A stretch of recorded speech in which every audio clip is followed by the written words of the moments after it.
Selamat pagi Pak, kami dari PR22 dengan saya Ripka Syanturi dengan NIM 12S25018. Dengan saya bernama Feby Yolanda KN Simanjuntak dengan NIM 12S25024. Jadi di sini kami akan menjelaskan program yang kami buat ketika mengikuti UTS pemrograman visual.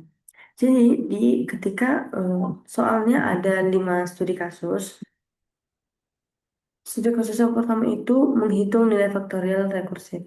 Nah, deskripsinya di sini, buat flowchart program untuk menghitung nilai faktorial dari sebuah bilangan n, di mana 0 lebih kecil sama dengan n, lebih kecil sama dengan 15 menggunakan rekursif.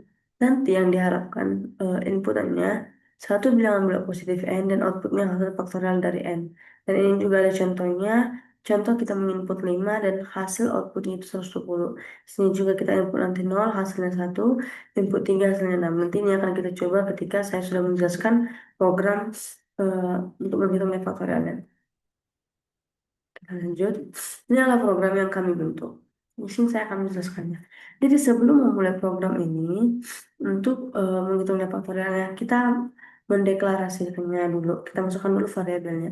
Jadi di sini kami buat variabel bilangan faktorial dan i, di mana bilangan ini digunakan untuk menyimpan data yang dimasukkan, faktorial ini untuk hasil nilai faktorialnya, dan i ini sebagai datanya atau sebagai variabel penghitung nilai faktorialnya ini. Kemudian ini kita pakai tipe integer. Kemudian setelah kita deklarasikan, maka program akan mengeluarkan output, di mana output ini kami buat masukkan bilangan. Kemudian setelah kita buat output, kita buat di bawahnya input bilangan. Jadi yang di output sama input ini juga, dan ini juga, ini semuanya yang ada di sini harus sesuai dengan yang ada kita tulis di declare. Kalau dia eh, di awalnya huruf kapital, maka ini semua juga harus huruf kapital. Kalau dia huruf kecil, maka semuanya juga ini harus huruf kecil supaya dapat terdeteksi. Kemudian setelah kita menemukan bilangannya, faktorial dan i-nya kita mulai dari 1. Maka nanti eh, penghitungannya dari awal perulangan itu dimulai dari 1. Kemudian di sini eh, kami pakai perulangan while. Di perulangan while ini kami buat i lebih kecil sama dengan bilangan. Nah, kalau dia benar, kalau i ini memang lebih kecil dari bilangan yang kita masukkan, maka dia akan lanjut diproses di mana faktorial diproses untuk mengetahui apakah dia dengan faktorial, di mana sini rumusnya faktorial sama dengan faktorial dikali i. Nah, di sini i-nya kemudian ditambah 1.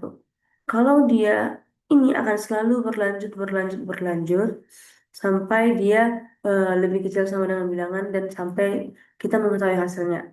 Kemudian kalau kondisinya tidak benar atau tidak bisa ditentukan, maka dia akan eh, false dan akan mengeluarkan hasil faktorial sama dengan tanda string dan faktorial. Di sini dan ini supaya nilai faktorialnya ini dia keluar. Kemudian bisa kita coba runkan untuk mengetahui apakah ini bisa berjalan dengan benar. Ini kita masukkan bilangannya. Di sini inputnya 5. Kemudian hasil faktorial ini 120. Kemudian kita coba lagi 0. Lagi 0. Hasil faktorialnya 1. Kemudian kita coba satu angka lagi. Satu contoh lagi. Ya. Nah, ini juga benar hasil faktorialnya 6. Nah, bisa kami ambil kesimpulannya bahwa program yang kami bentuk ini sudah bisa digunakan untuk mencari hasil nilai faktorial. Lanjut Pak dengan nomor 2.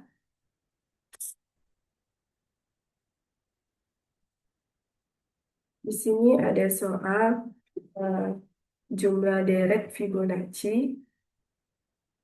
Enter deskripsinya merupakan flowchart yang menghitung jumlah dari n bilangan pertama dari Fibonacci. Gunakan perulangan for. Di mana inputnya n atau jumlah bilangan Fibonacci, outputnya jumlah seluruh deret hingga n.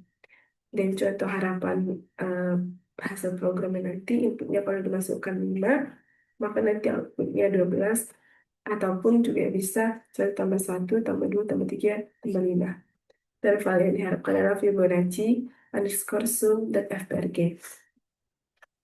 Lanjut aja kita ke file program. Nah, di sini dimulai dengan main, di mana main dilanjutkan dengan declare. Declare ini berisikan variabel nama-nama, yaitu A, B, time, jumlah, N, dan I, dengan data type integer. Lalu setelah itu eh, dilanjutkan dengan input, di mana untuk input ini hanya dengan variabel N saja. Lalu dilanjutkan dengan assign atau penugasan, di mana untuk assign yang pertama itu variabelnya A sama dengan expression 1. Dan untuk B juga assign dengan variabel B sama dengan expression 1. Nah, untuk jumlahnya sendiri itu sama dengan 0 dan dengan data type assign. Nah, diikuti dengan loop loop for, di mana variabelnya diberisikan I, start value-nya 1, end value-nya N, step by-nya 1 dengan direction-nya increasing. Di mana kalau dia lanjut, itu nanti akan berisikan assign, di mana variabelnya itu jumlah sama dengan jumlah tambah A, dilanjutkan dengan temp, di mana sama dengan expression-nya A, dan dilanjutkan lagi untuk variabel A-nya sama dengan B, dan dilanjutkan lagi di mana variabel B sama dengan temp tambah B. Nah, di mana dari 1, 2, 3, 4 data types assign ini nanti akan terus berlanjut ke loopnya ini dan akan berlanjut lagi, dan jikalau selesai maka dia akan mengeluarkan output jumlah. Kita langsung runkan aja. Misalnya di sini inputnya itu adalah 5, maka outputnya keluar adalah 12. Lanjut Pak, soal nomor 3. Nah, di sini soal nomor 3 adalah analisis nilai mahasiswa. Deskripsinya buat flowchart yang menerima N nilai mahasiswa, kemudian menampilkan nilai rata-rata, nilai tertinggi, nilai terendah, dengan menggunakan array untuk menyimpan data nilai. Dan eh, input dan output yang diharapkan adalah jika dimasukkan jumlah mahasiswa 4, masukkan nilai 80, 70, 90, 60, maka output yang keluar adalah dengan rata-rata nilai 75, tertinggi 90, terendah 60. Dan file yang diharapkan adalah nilai underscore analysis.fprg. Lanjut aja Pak, kita ke nilai analisisnya. Oke, di sini dimulai dengan eh, chart main atau start yang diikuti dengan declare, yang dimana declare pertama ini berisikan variabel I dan mahasiswa dengan data type integer, lalu diikuti dengan eh, declare yang kedua dengan variabel names itu nilai siswa dengan data type string, dan jangan lupa untuk array-nya size-nya 4 karena tadi di soal eh, jumlah mahasiswanya adalah 4, dan untuk menentukan nilai rata-ratanya kita menggunakan nilai keempat mahasiswa itu. Lalu dilanjutkan dengan penugasan atau assign, di mana assign ini berisikan variabel total dan sama dengan expressionnya 0. Lalu dilanjutkan dengan input mahasiswa, dilanjutkan dengan loop, di mana loop ini menggunakan loop yang for, isinya itu variabel i, start value-nya 0, end value-nya 3, direction-nya increasing, step by-nya 1. Nah, kalau berlanjut dia, maka outputnya nanti itu berisikan masukan nilai kesekian, lalu diikuti dengan operator dan i tambah 1 dan tanda petik titik 2 tanda petik. Nah, nanti kalau udah berlanjut di bagian outputnya itu akan berlanjut lagi di sini, di mana peletakan inputnya itu setelah loop yang pertama tadi, di mana berisikan variabel nilai siswa atau i,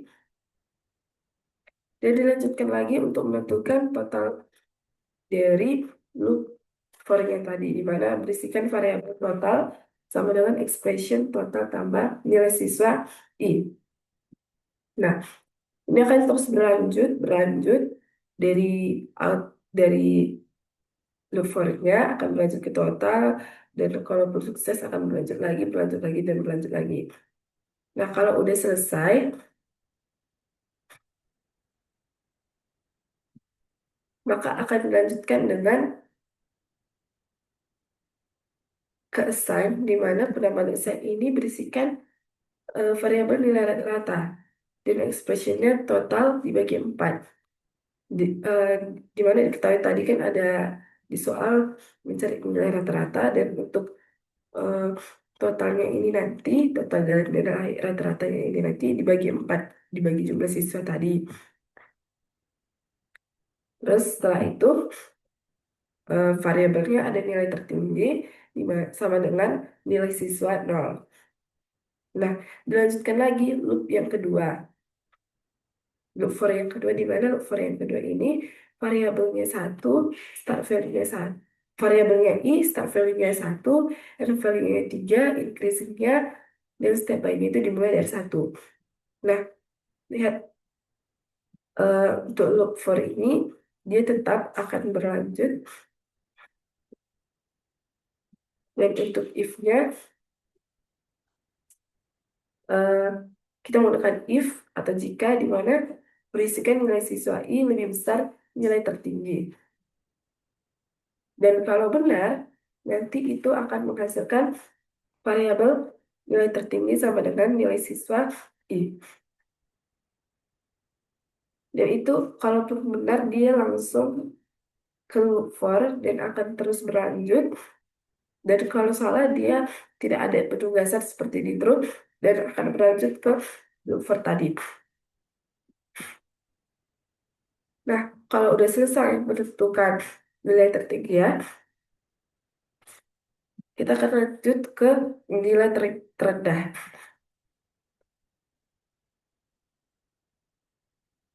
Di mana nilai terendah ini eh, menggunakan chart assign, di mana berisikan variabel nilai terendah dan expressionnya sama dengan nilai siswa 0. Dilanjut dengan pengulangan for, di mana variabelnya berisikan i, start value-nya 1, end value-nya 3, direction isi, step by-nya 1. Nah, sama seperti mencari nilai tertinggi tadi, di mana kalau berlanjut dia akan melanjutkan dengan if, di mana nilai siswa i lebih kecil dari nilai terendah, dan kalau terus dia akan harus memberikan assign variabel nilai terendah sama dengan expression nilai siswa i.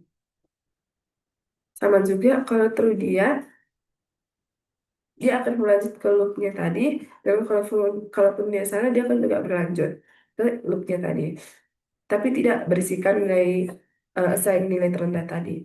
Dia salah aja, langsung kosong. Nah, setelah menentukan itu, maka untuk penyelesaiannya, nextnya itu akan mengeluarkan output rata-rata sama dengan M nilai rata-rata.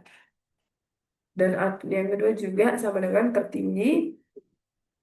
Dan output yang terakhir itu adalah terendah, di mana kita harus mengurutkannya sesuai dengan yang ada di soal, rata-rata, tertinggi, dan terendah. Lalu kita langsung urutkan aja.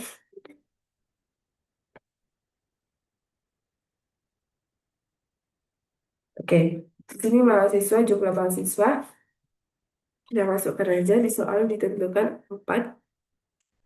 Nah, masukkan nilai pertama. Nilai pertamanya di soal itu 80.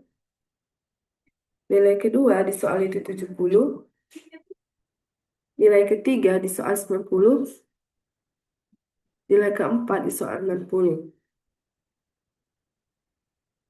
Nah, output yang ada pada soal sama seperti rata-rata sama dengan 75. Di program rata-rata sama dengan 75.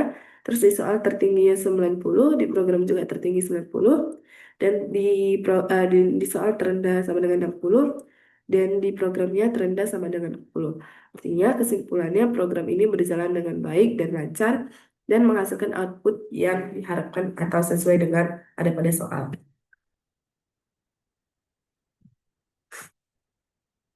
Nah, di sini saya akan lanjut ke soal nomor 5. Di sini soal nomor 5-nya, simulasi kalkulator sederhana. Di sini deskripsinya, buat flowchart menu pilihan menggunakan switch atau in, segmen dengan segmen itu, penjumlahan, pengurangan, perkalian, pembagian. Kemudian user memilih menu, lalu program meminta dua bilangan dan menampilkan hasilnya. Nah, sini ada contohnya, nanti kita contohnya menunya yang pertama plus, kurang, kali, bagi. Pilih nanti ini adalah outputnya. Jadi nanti kita masukkan 3, kita masukkan 4 dan 5, kemudian nanti programnya mengeluarkan nilai 20. Jadi langsung aja biar kita lebih ngerti lagi tentang soalnya. Jadi saya akan menjelaskan yang program kalkulator kami. Jadi di sini sebelum memulai kami eh, deklarasikan dulu. Yang kami deklarasikan itu eh, yang keempat proses tadi. Jadi dia ada penjumlahan, pengurangan, perkalian, pembagian. Jadi di sini kami pakai tipe integer. Kemudian kami buat lagi deklarasi pilihan. Di sini pilihannya kami buat string supaya nanti pengguna itu dia menginputnya baik itu berupa angka atau berupa huruf. Kemudian di sini kami buat lagi integer A dan B. Di sini kami buat pisah sama yang integer ini supaya lebih paham. Jadi A dan B ini kami buat di mana A dan B ini adalah kedua bilangan yang akan diolah. Baik itu di pilihan pertama, pilihan kedua, pilihan ketiga, dan pilihan keempat. Di sini kami gunakan tipe data integer. Kemudian setelah itu kita buatlah input pilihan. Dan di input pilihan ini kita akan membuat kami sini menggunakan if. Sesuai dengan yang tadi katanya menggunakan if. Di sini di if pertama kami buat pilihan sama dengan tanda kutip satu tanda kutip. Nah, artinya ini pilihan pertama. Jadi di pilihan pertama ini kalau dia benar maka eh, ketika dia benar kita akan menyuruh kita akan disuruh atau diarahkan untuk memasukkan eh, bilangan yang bilangan yang pertama A dan bilangan yang kedua B. Kemudian, ketika kita sudah memasukkan nilai A dan B, maka akan diolah di mana di sini kita tugaskan dia penjumlahan sama dengan A ditambah B. Maka nanti ini akan mengeluarkan output penjumlahan. Kemudian, kalau dia salah, kalau pilihannya bukan pilihan pertama, maka dia akan lanjut ke pilihan kedua. Sesuai dengan apa yang kita ketik nanti pilihannya. Kalau di pilihan kedua, maka dia akan berjalan dan akan mengadakan kita untuk memasukkan kedua bilangan lagi, itu input A dan input B. Kemudian akan ditugaskan dia di pengurangan yang A sama dengan A dikurang B. Kemudian akan mengeluarkan output pengurangan dari hasilnya ini. Kemudian kalau dia salah, maka kalau dia bukan pilihan kedua, maka dia akan lanjut ke pilihan yang ketiga. Jadi di pilihan ketiga ini, maka kita akan diarahkan lagi untuk memasukkan dua bilangan, bilangan A dan bilangan B. Kemudian akan lanjut di penugasan ini, di mana perkalian sama dengan A dikali B.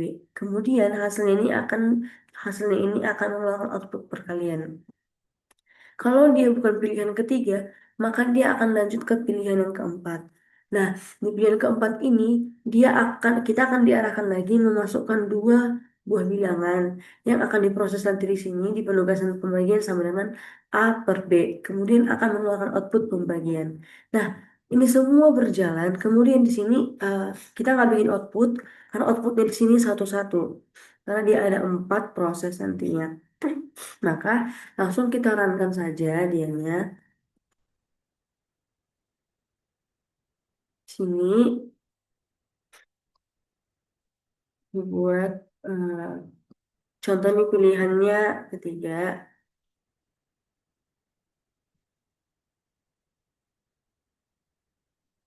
Kita pilih pilihan tiga.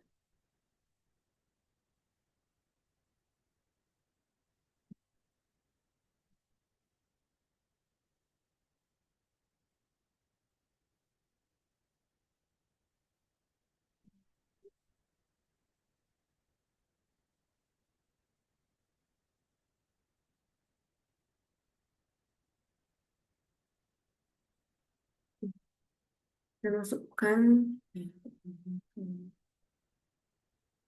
Hanya ini place enter a value of type string for pilihan.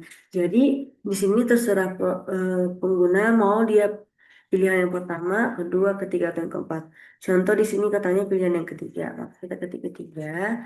Kemudian katanya place enter a value of type integer for A. Dari sini kita masukkan A4 dan B-nya 5. Nah, di sini hasilnya 20. Sama kayak yang tadi kan pilihan ketiga, outputnya kan outputnya itu perkalian. Maka di sini dia juga 4 dikali 5 20. Kita bisa coba contohnya lagi, kita coba programnya lagi. Kita buat pilihan yang Kita buat pilihan yang pertama. Pertama tadi itu penjumlahan. Jadi kita coba lagi contoh 4 ditambah 5. 4 tambah 5 itu kan 9. Nah, hasilnya 9. Kita coba lagi biar makin pasti. Kita coba lagi di pilihan yang kedua. Pilihan kedua tadi pengurangan. Kita coba 10 dikurang 5. 10, 5. Nah, hasilnya 5. Kemudian tadi kita coba lagi pilihan yang terakhir. Pilihan yang keempat itu tadi pembagian. Kita ketik sini pilihan keempat. Dan kita coba bagi lagi 10. Dan B-nya kita masukkan 5. Hasilnya 5. Hasilnya 2. Jadi, di sini bisa diambil kesimpulan bahwa program yang kami susun ini bisa digunakan untuk menghitung eh, beberapa operasi penghitungan, penjumlahan, pengurangan, perkalian, dan pembagian. Pak, di soal nomor 4 itu, eh, kami telah membuat programnya,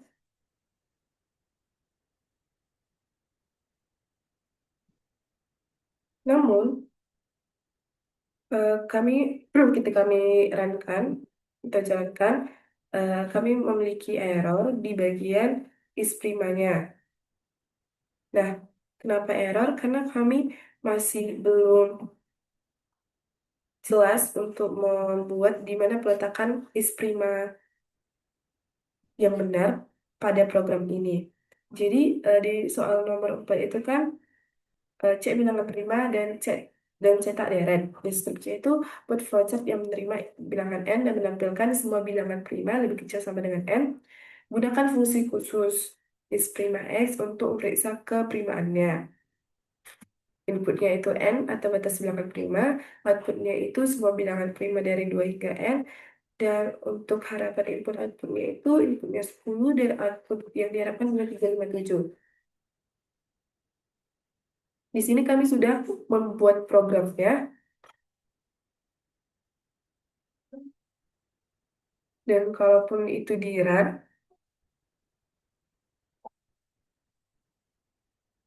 maka masalahnya itu program attempt to call harus mewakili is primanya. Namun kami eh, masih ragu dan bingung untuk peletakan is primanya di mana dan untuk mengcalling is primanya tadi. Tapi kami paham untuk alur pembuatan programnya.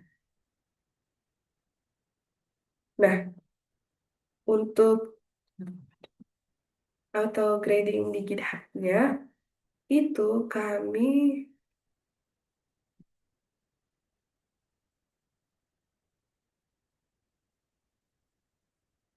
hijau dari soal nomor 1, 2, 3, 4, dan 5.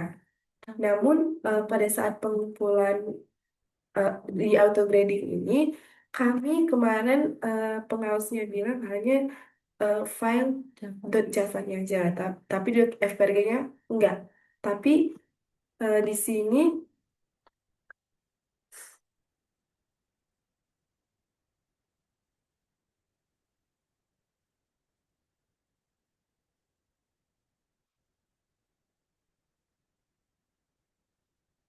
di bagian peran auto grader eh, dari soal nomor 1 sampai nomor 5 itu file fprg-nya tidak ditemukan. Namun kami sudah menambahkan di bagian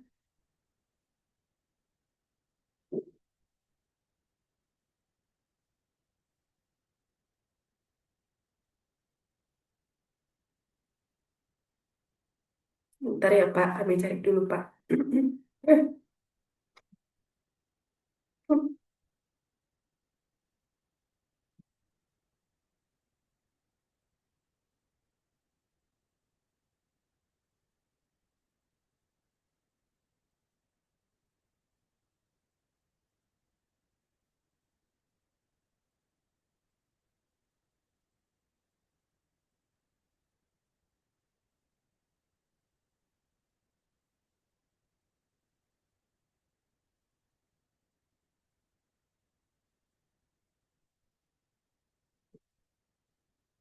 Baik Pak, kemarin kami sudah menambahkan komen di bagian code dan di actions-nya. Kami sudah menambahkan file .fprg-nya dan berhasil untuk pengumpulan komennya tadi. Namun setelah kami cari, tidak ditemukan lagi. Mungkin sudah ter-accept eh, di bagian program atau di bagian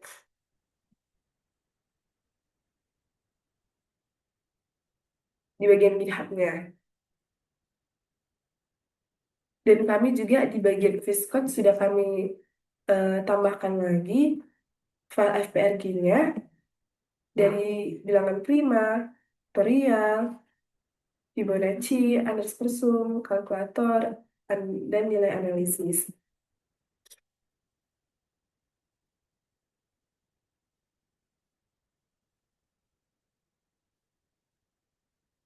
Baik Pak, sekian dari presentasi kami untuk pengerjaan soal UTS dari nomor 1 sampai nomor 5. Dan sekiranya kalau kami ada salah kata, mohon dimaafkan. Dan kami mengucapkan terima kasih.